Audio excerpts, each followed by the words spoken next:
እነሆ ካለፉት 12 ዓመታት ውስጥ ለመጀመሪያ ጊዜ አሁን ፈንድቷል ብሏል። በዝግመተ ለውጥ ያልተገኘ ሰው ከፈረንጆቹ ይልቅ ሲኦልና ገነት የሚገኙት በኢትዮጵያም በመልአኩ 15 አንድ ክንድ ከስንዝር ከምድር ከፍ ብለው አፋር፣ ኤርታሌና ጣና አካባቢ በቅደም ተከተል ነው የሚለው ትርጉም ይሰጣል። በእርግጥ ገነትና ሲኦል ኢትዮጵያ ውስጥ ናቸው የሚለው በርካታዎች ሊዋጥላቸውም ያልቻለ ሊያከራክራቸውም ያልቻለ ነው። ነገር ግን በቅርቡ ሳይንቲስቶች በጥናት አረጋገጠን ባሉት መሰረት በተለይ ደግሞ በኢትዮጵያም አፋር፣ ኤርታሌና ጣና አካባቢ ገነትና ሲኦል ናቸው የሚል መረጃ በቅርቡ ተጋርቷል። በነገራችን ላይ ኔትፊሊም፣ ጊቦሪም ወይም ረፋይም ተብለው ዘፍጥረት ከ6 እስከ 4 የሄኖክ መጽሐፍቶች ኢትዮጵያዊ፣ ስላቫኒክ፣ ዕብራይስጥ፣ ግሪክ፣ ኢዮቤልዩም፣ ዘፍጥረት፣ አፖክሪፎን እና 2 እና 3 ባሮክ፣ ስላቮኒክ፣ በደማስቆ ሰነድና ራእዮች ዳንኤል 7 ከ9 እስከ 14 የተፈጠሩት ከሰማይ መላእክቶች ጋር በነበረው ጦርነት ወደዚህ ኤርታሌ እሳተ ገሞራ ሳጥናኤልና ጥፍሮቹ እንደተወረወሩና አሁንም እዚህ እንዳሉ እስከ ዓለም ፍጻሜ ድረስ እዚሁ ኤርታሌ እንደሚኖሩ የሚገልጹ መላምቶች በርካቶች ናቸው። ከቅርብ ጊዜያት ወዲህ ገነትና ሲኦል ኢትዮጵያ ናቸው። ሳጥናኤል ጋር የተጣሉት ጥፍሮቹም የተወረወሩት እዚሁ አካባቢ እንደሆነ በተለይ በወቅቱ ከሰማይ መላእክቶች ጋር በነበረው ከፍተኛ የሆነ ግጭት ወደ ኤርታሌ እሳት እንደተወረወሩ ይነገራልና እነዚህ መላምቶቹም ከቅርብ ጊዜ ወዲህ እየበረከቱ ነው። በተለይ ደግሞ ጣና የገነት እንደሆነም ሲነገር ቆይቷል። ኢትዮጵያ ውስጥ ነው ገነትም ሲባል ቆይቷል። በነገራችን ላይ ስለ አፋር ኤርታሌ አካባቢ ስላለው ቦታ የተለየና የተደበቀ ሚስጥራት እንዳለ ይነገራል። ይህም ደግሞ አፋር አካባቢ ያለው ኤርታሌ እሳተ ገሞራ ልዩ የሆነ ስፍራ እንደሆነም በሚስጥር አዋቂዎች ይጠቀሳልና እንግዲህ ለዚህ ደግሞ ማሳያ የሚሆነው በ2007 ታትሞ ለንባብ የበቃው የተክለ ኪዳን የኢትዮጵያና የዓለም የመጨረሻ ፍርድ አፈጻጸም ውሳኔ የሚል መጽሐፍን በማስረጃነት እናነሳለን። በደራሲ ጤንነት ተጽፎ 2004 ለንባብ የበቃው ምክረ ሰማያት ሚስጥረ ኢትዮጵያ ፍልስፍና ፍስሐ ያዜ አማካኝነት የተጻፈ የሳጥናኤል ጎል በኢትዮጵያ አለቃ አያሌውም ተመሳሳይ ሐሳብን የኢትዮጵያ እምነት በሶስት ግጋት በተሰኘው መጽሐፋቸው አንጸባርቀውታል። የአክሱም ጽዮን ንቡረ እድ ኤርሚያስ ወልደ ኢየሱስ የሊቃውንት ጉባኤ ሰብሳቢ የነበሩት አለቃ አያሌው መራረስም አማን በላይና አባ ተስፋ ስላሴን ሞገስን ማንሳት እንችላለን። አፋር ብዙዎቻችን በሚገባ እናውቀዋለን ማለት ይከብዳልና የምናውቀው አይመስለኝም። ምናልባትም የህትመት ዋጋው ከቀነሰ በራፋቶኤል መጽሐፍ በደንብ ከሚዳሰሱ መካከል አፋር ነው። በአገራችን ኢትዮጵያ ውስጥ የሚስጥር የታሪክና የጥበብ ማደሪያ ከሆኑ ቦታዎች አንዷ የሆነችው አፋር ናት። ስለ አፋር ብዙ ባይባልም አፋር አንድ ወጥ ፍልፍል የሆኑ ግዝፈታቸው ከግብጾች ፒራሚዶች የሚልቁ ፒራሚዶች፣ ሚስጥራት፣ ገዳማት ተሰውረው እንደሚገኙባትም የታሪክ ሊቃውንት አባ ተስፋ ሞገስ በጥንታዊ ጽሑፋቸው እማኝ አድርገው ከትቦታል። እመቤታችን ቅድስት ድንግል ማርያም በስደት ወደ ኢትዮጵያ በመጣችበት ዘመን ቆይታዋን ጨርሳ ስትወጣ ያለፈችው በአፋር በኩል ነበር።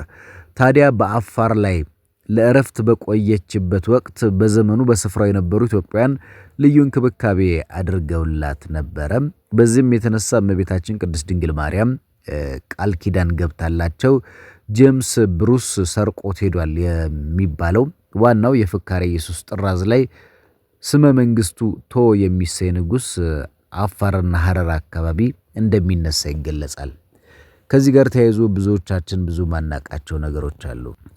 በነገራችን ላይ ከሰሞኑን የአፋር ክልሉ ፍንዳታ ወይም ደግሞ የኤርታሌ ፍንዳታ በኋላ በርካታ የሚነሱ ጉዳዮች አሉ።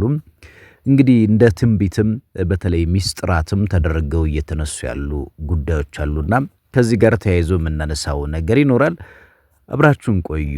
በድጋሚ ትንቢተ ኢትዮጵያ ኤርታሌ እንግዲህ በአፋር ክልል የሚገኘው ዳሎል ከዓለማችን ከባህር ወለል በታች 430 ጫማ ወይም ደግሞ 130 ሜትር ዝቅታ ላይ ያለ ስፍራ ነው። ሲኦልም ገነትም የሚገኙት በመላኩ 15 ክንድ ክምር ከፍ ብለው ኢትዮጵያ ነው። እንግዲህ አፋር ኤርታሌና ጎጃም ጣና አካባቢ በቅደም ተከተል ነው ይባላል። በርካታ ድርሳናትም ጽሑፎችም እንዳጋሩት ከሆነ እንዲያ ነው ተብሎ ነው የሚታመነው። እንግዲህ በድሮ ወሎ ክፍለ ሀገር በዛሬው አፋር ክልል ውስጥ የሚገኘው ኤርታሌ የሚባለው ቦታ እንግዲህ የራሱ ሰማያዊ ሚስጥር አለው። እዚህ ቦታ ላይ የሚገኘው እሳተ ገሞራ ወይም የእሳተ ባህር ሉሲፈር ተብሎ ይገለጻል። እንግዲህ አፋር ሉሲ ወይም ደግሞ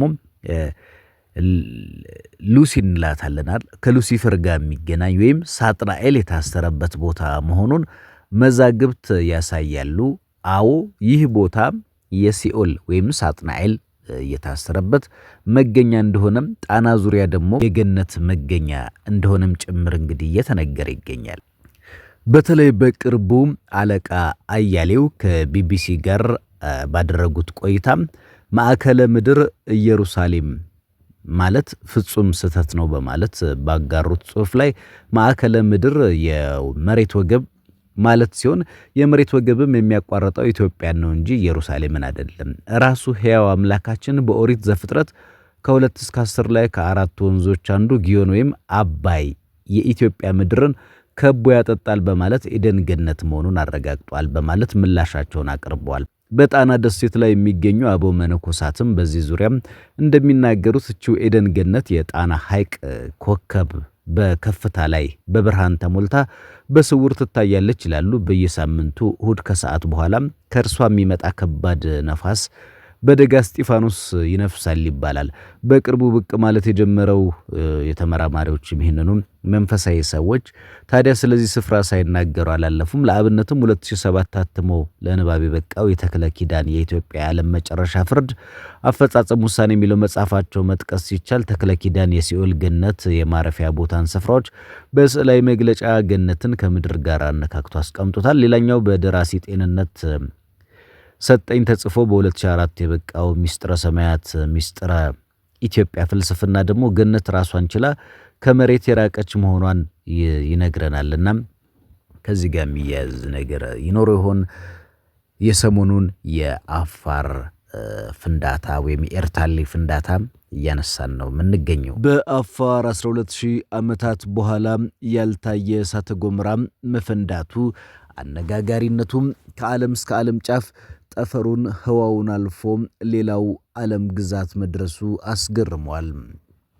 ሰላም ጤና ይስጥልኝ። የተወደዳችሁና የተከበራችሁ የዜና ፕላስ ቤተሰቦቻችን ዕለታዊ ጉዳያችንን ይዘን ቀርበናል።